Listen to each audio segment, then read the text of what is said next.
Hello everyone, सबैजना सन्चै हुनुहुन्छ होला अनि म पनि सन्चै नै छु। Welcome back to my channel. आज पनि म चाहिँ मिनी भ्लग लिएर आइसकेको छु। हजुरहरू सन्चै हुनुहुन्छ होला अनि हजुरहरूको चाहिँ दिन के गरी बितिरहेको छ भन्नुहोस् है, कमेन्टमा भन्न नभुल्नु होला। मेरो चाहिँ दिन के गरी बितेको छ म चाहिँ देखाउन गइरहेको। हामी चाहिँ घुम्न नगएको पनि धेरै दिन भइसकेको थियो अनि त्यसपछि बाबा बिरामी भएर गाउँबाट लिएर आउनु भएको थियो नि त। बाबालाई अलिक सन्चो भएपछि हामी चाहिँ घुम्न गयौँ। हामी चाहिँ घुम्न कहाँ गयौँ भन्दाखेरि धराहरा गएको छौँ अनि त्यही बेला अलिकति छोटो मिठो भ्लग बनाइदिउँ भनेर मैले चाहिँ भ्लग स्टार्ट गरिदिएँ। अनि हामी चाहिँ यति धेरै दिनपछि आफ्नो फ्यामिलीसँग घुम्नुको मजा नै छुट्टै हुने रहेछ। हामी चाहिँ एकदमै खुसी थियौँ अनि त्यसपछि हामी चाहिँ लिफ्टमा चढेर माथि गएपछि चाहिँ अनि त्यसपछि म चाहिँ माथि गएर पनि भिडियो चाहिँ बनाइराखेँ। यस्तो भ्यू देखिने रहेछ, हजुरहरू पनि हेरेर इन्जोय गर्नु होला।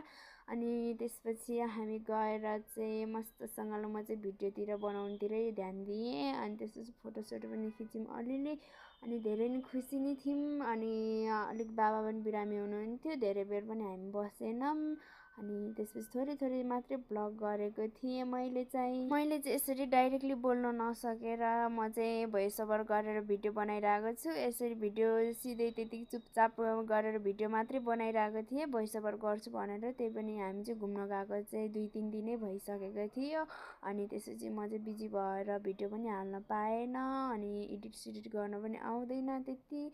अनि त्यत्तिकै भिडियो बनाइदिएको। हजुरहरूले माया र साथ सपोर्ट चाहिँ गरिदिनु होला। आगामी दिनमा चाहिँ राम्रो गर्नेछु भन्ने आशा राखेको छु। त्यत्तिकै म चाहिँ भिडियो मात्रै गरेर हिँडिरहेको थिएँ। एकदमै रमाइलो नै भयो। पुरै भिडियो त गर्न पाएन, त्यही पनि थोरै भए पनि गरिदिएँ। भिडियो त यहाँसम्म हेरेर आइसक्नु भयो। लाइक कमेन्ट सेयर सब्सक्राइब चाहिँ गर्न नभुल्नु होला।